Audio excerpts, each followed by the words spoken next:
Let's move on and bring on board Sanjiv Bhasin, Director at IIFL Securities, joining in with us as well. Very good morning, Sanjiv. Thank you so much for joining in with us. I want to talk about a couple of names, and we do have brokerage notes that are actually coming on Avenue Supermart today. CLSA initiating a buy, target price of 5,100. Obviously, what we've seen in the last couple of quarters is that retail has not been doing well. Avenue Supermart was not one of those outperformers. But now, do you think the retail story is overall changing? What is your view on Avenue Supermart or a trend? What do you think? Yeah, good morning. So, Vinny, I think what we are playing now is the rural incomes pick up. And as you see, Avenue Supermart has got more in tier 2, tier 3 cities. And that is a very, very big positive.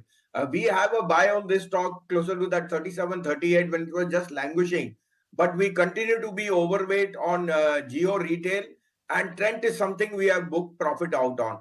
So we think that the valuation comfort both for Geo retail and Avenue can be very, very strong in the coming months or quarters.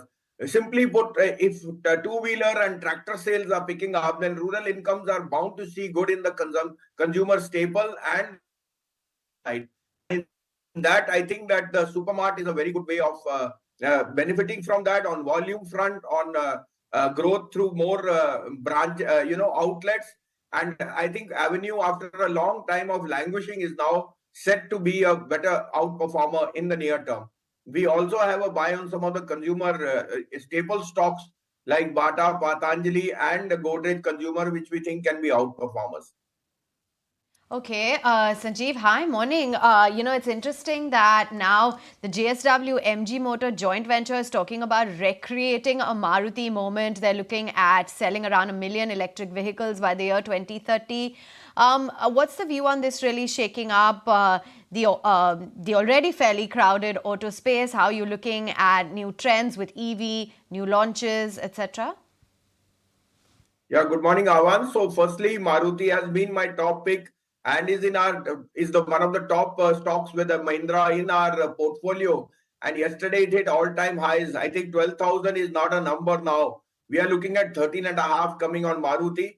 Given the way it has shaped up and its hybrid is doing extremely well, you are aware in India all three will exist. That is ICE, EVs, and the hybrid model. I think Maruti, MG, and Toyota are now opting more for the hybrid model simply because EVs, the battery is going to be a huge cost, once in every 5 years. But we think that this auto market is really being taken on a supercharger, given that rural incomes are picking up, and now with the Fed also talking of 3 rate cuts, lower bond yields, lower inflation, I think autos are going to find fancy for some more time. We think Maruti and as a dark horse, Ashok Leland is one of our top picks, which has forayed very, very strong into their bus market in the EV side. Right. Sanjiv, we do have some obviously news flow that came in terms of PB Fintech Policy Bazaar that they got a nod for the payment aggregator subsidiary, and that's going to be PB Pay Private Limited. Payment aggregator business, what are your thoughts on PB Fintech? Is there something you are specifically looking at in this stock or any other company in this new age tech then?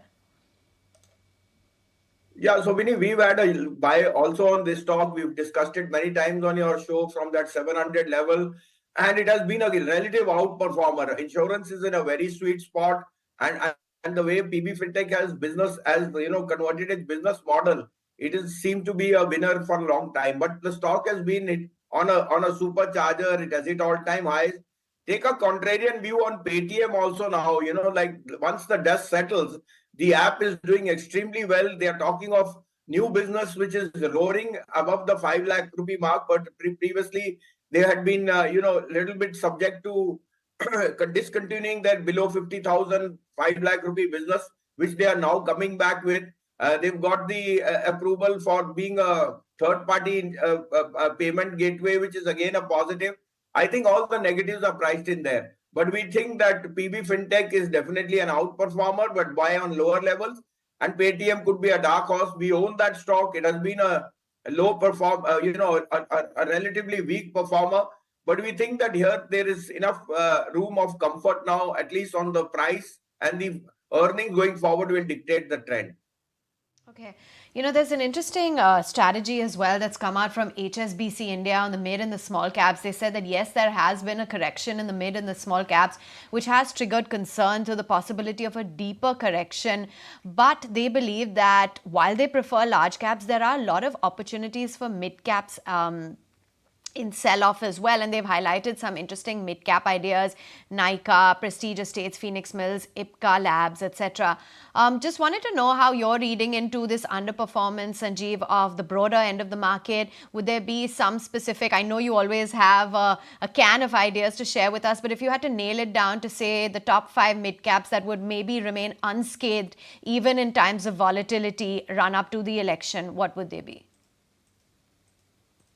So, Aman, I think firstly, we've had enough of a correction or enough of a short-term consolidation. And purely in that consolidation, the index has still withstood its ground, which is evident that the money which was seeing froth on the mid caps has now shifted there.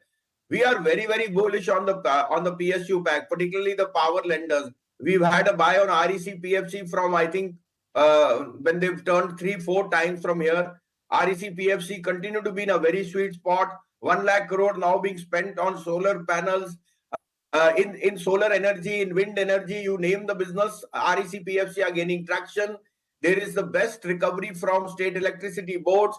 So those are two of the top names. IOC will stand out. Crude has started to correct. IOC distillates and margins and refining margins will be at the highest ever in the history. Already the last quarterly results were a standout.